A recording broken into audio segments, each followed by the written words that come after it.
Ayatollah Khamenei কে হত্যাকারীদেরকে অবিলম্বে এই হত্যাকাণ্ড বন্ধ করতে হবে।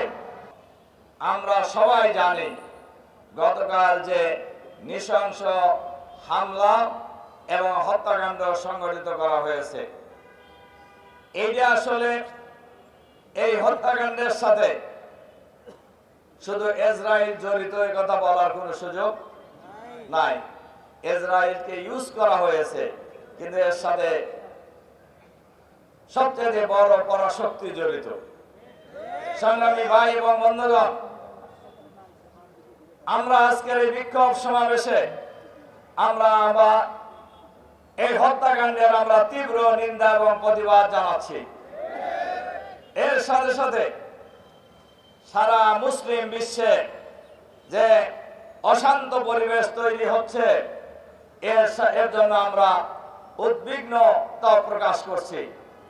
এইভাবে যদি পাল্টা হামলা চলতে থাকে, তাহলে মুসলিম বিশ্বের শান্তি বিনষ্ট হবে। কাজেই আমরা এ ব্যাপারে সংশ্লিষ্ট কর্তৃপক্ষকে, বিশেষ করে ইরানে হামলাকারী আয়াতুল্লাহ খামেনি কে হত্যাকারীদেরকে অবিলম্বে এই হত্যাকাণ্ড বন্ধ করতে হবে। আর এই ক্ষেত্রে জাতিসংঘকে কার্যকর ভূমিকা পালন করতে হবে। মুসলিম বিশ্বকে ঐক্যবদ্ধ হতে হবে। এর সাথে সাথে আরেকটি কথা বলে আমার কথা শেষ করব। আপনারা শুনেছেন এবং আপনারা সোশ্যাল মিডিয়ায় দেখতেও পেয়েছেন, গতকাল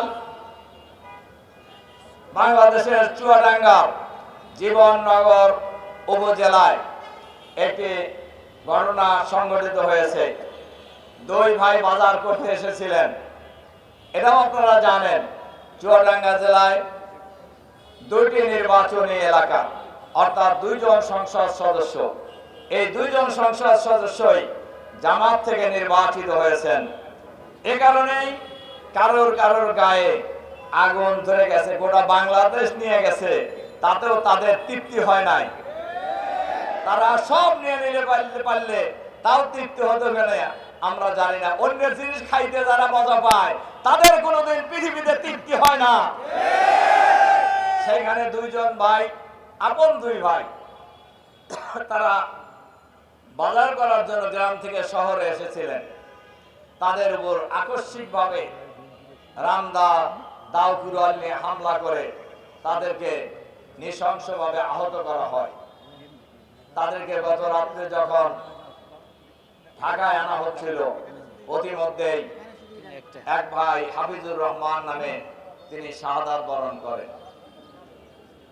আরেক ভাই এখনো মৃত্যুর সাথে পাঞ্জা লড়ছেন। মুমূর্ষু অবস্থায় ঢাকার একটি হাসপাতালে উনি চিকিৎসাধীন আছেন। আমরা এই ঘটনার তীব্র নিন্দা জানাই। আমরা সরকারকে বলতে চাই, হত্যাকাণ্ড ঘটিয়েছিল আগের সরকার, অনেক ঘটনা ঘটিয়েছে, কিন্তু শেষ রক্ষা তাদের হয় নাই। হত্যাকাণ্ড ঘটিয়ে, সন্ত্রাস চালিয়ে, মানুষ খুন করে ক্ষমতায় থাকা যায় না। মানুষ খুন করে দেশ পরিচালনা করা যায় না। সাময়িক হয়তো তৃপ্তি লাভ করতে পারবেন, কিন্তু ক্ষমতায় বেশি দিন থাকতে পারবেন না। এখন আমরা সরকারের স্বরাষ্ট্রমন্ত্রীকে আহ্বান জানাতে চাই, আপনি নতুন স্বরাষ্ট্রমন্ত্রী হয়েছেন, জনগণ আশা করে আপনি নিরপেক্ষ ভূমিকা পালন করবেন। আপনি কোনো দলের মন্ত্রী নন, দেশের মন্ত্রী। দেশের সকল মানুষের জান, মাল, ইজ্জত, আবরু, নিরাপত্তা বিধান করা আপনাদের দায়িত্ব।